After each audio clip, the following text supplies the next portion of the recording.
Hi, I'm Tim. Welcome to our channel, and thanks for logging on. If you enjoy these videos, do me a favor and subscribe to our YouTube channel right here at Watchbox Reviews. I would really appreciate it, and I promise to update daily. If you like this watch, you can see it and buy it on our website, thewatchbox.com.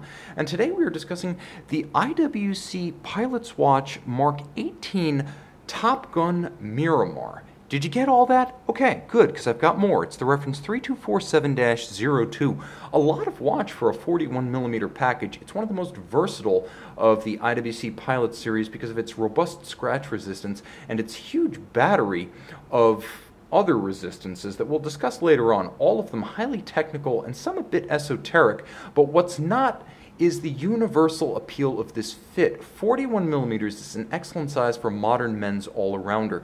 And lug-to-lug, it's a still wearable 50.9mm, such that I can recommend this watch for wrists as small as 14 centimeters in circumference.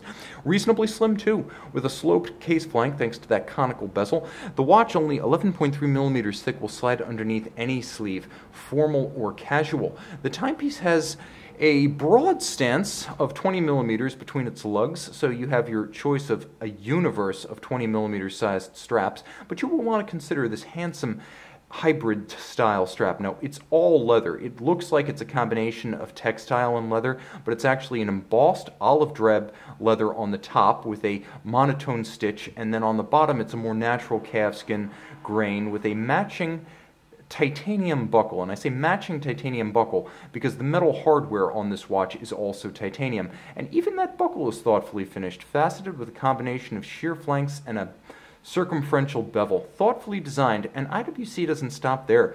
The case is all of high polish, which I appreciate tremendously, as it seems just a bit more vivid in the flesh, more engaging and provocative than a matte finish. This is not designed to be the anonymous Mark 18. There are other examples that are more traditional, lower in profile. This one's designed to be a little bit flamboyant, not in the sense that a naval aviator going through the Navy fighter weapons school would be flamboyant, but in the sense that, well, let's be honest, Tom Cruise would be flamboyant in the Top Gun movie, and that's because the logo, long used by IWC, is in fact the logo from the movie, not the logo of any Navy unit or program.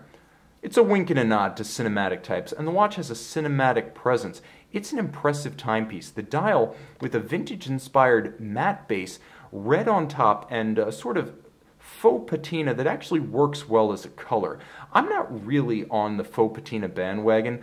I like it when it works well as part of a color palette. When it's something that seems to have been placed needlessly and with no coherence relative to the rest of the design, I'm not a fan. But here, it's not just coherent, but it's integral to the look of the watch. Thanks to the matte base and the double AR, there's very little glare on this watch. It's hard for me to film some dials, not so with this one.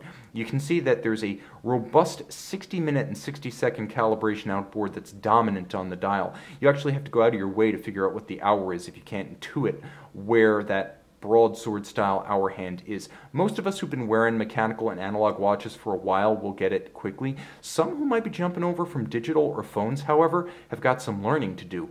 Counterweighted lancet style seconds hand. Note the seconds hand, beautifully loomed in its own right with a counterweight blacked out, and of course the dial fairly broad and uncluttered. For a modern timepiece, I find the paucity of printing to be refreshing. If this were Rolex, it would contain a book's worth of text.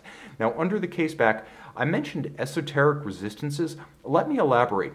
The watch has 60-meter water resistance with a screw-down crown. That's sufficient for surface swimming, but it also has a soft iron inner cage to grant it anti-magnetic properties.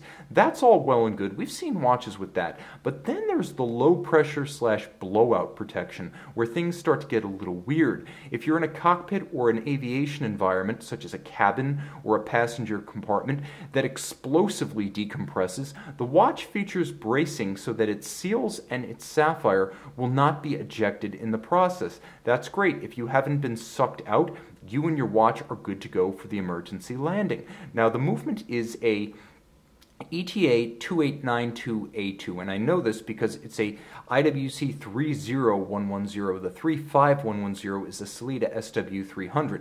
So the movement is automatic winding, bidirectional winding, 42-hour power reserve. It features hacking seconds. It also features a quick set date with a high contrast white on black printing.